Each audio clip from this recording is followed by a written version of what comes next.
Hello all, Rick here again. First up, major spoilers ahead for Strange New Worlds, so be warned. This video is looking at the Illyrians as they were depicted in Star Trek and the books due to their prominence in the recent Star Trek episode, and looking into the origin of the lore in that tale. In Enterprise, we meet the Illyrians briefly in the Delphic Expanse in the episode Damage, which sees the Enterprise resort to theft in order to continue its mission to save Earth from the Xindi. It was a dark moment for the crew, but they were without alternatives. But when the Illyrians were introduced, this is what they looked like. So the reveal of Commander Una Chin Riley being an Illyrian is clearly a retcon, then?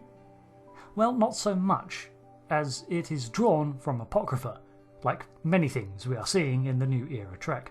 In their early days, the Illyrians would practice eugenics by identifying desired genomes in mates and using that as a basis for evolving their society. This is already rather cold, but skirts around the issue of full-on genetic engineering.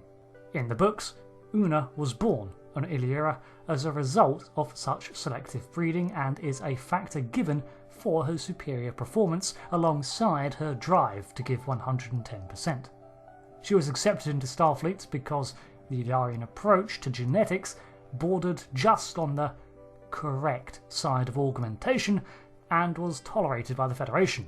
So her being an Illyrian was an origin established and maintained in several books, including Captain to Captain, which is a favourite of mine.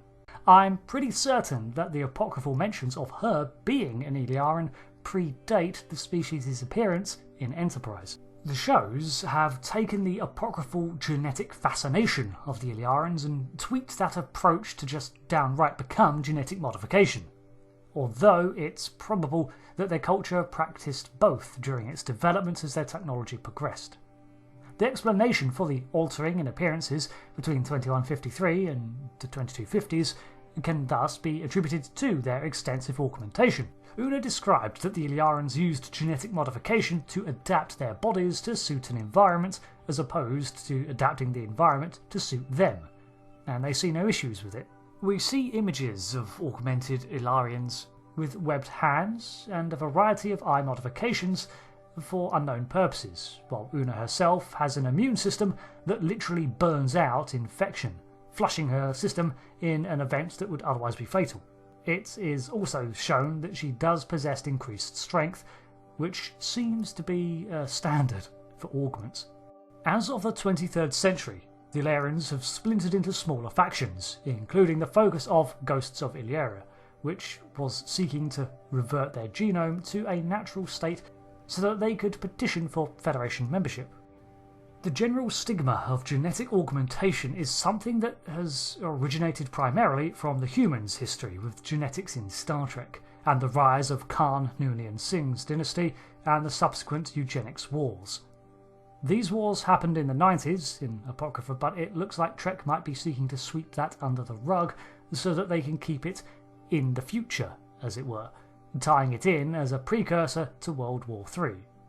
Then a reminder to be careful was brought up with Arik Soong and his augments in 2154, followed by the unintended Klingon viral outbreak, to which human DNA was a partial cure. It's worth noting, however, that this trepidation with augmentation is something that others have found strange with the Federation, such as fellow member planets, the Denobulans, while most others remain neutral.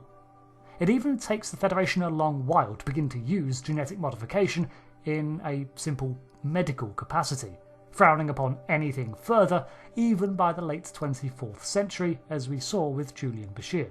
There is a slight caveat where they have introduced an initiative of disguises using genetic manipulation, but this is a temporary measure that doesn't seem to last. I need to do a video on this in its entirety at a later date. It was said that superior ability breeds superior ambition, and in the case of Khan and Soong's augments, we see the malevolent approach to such ambition. But ambition by itself is not a bad thing, as it pushes people to climb higher and do more. In Una, I think we see that drive in her. However, like Julian Bashir, she hid her full potential for fear of the stigma attached, and risks being kicked out of Starfleet for it. I'm hoping this gets revisited at some point, because there is a genuine discussion to be had here, as it was in Deep Space Nine. Can the Federation overlook her origin? After all, Vulcans are faster, stronger, more disciplined, and often smarter than humans, and they're allowed to serve in any role. But then the Illyrian edge is not natural, and you can ask, does it then entice further augmentation? To see the UFP acknowledge and condone such modification?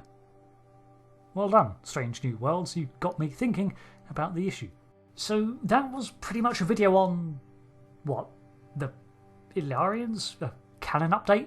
A test to see how many ways I end up pronouncing Illyrian?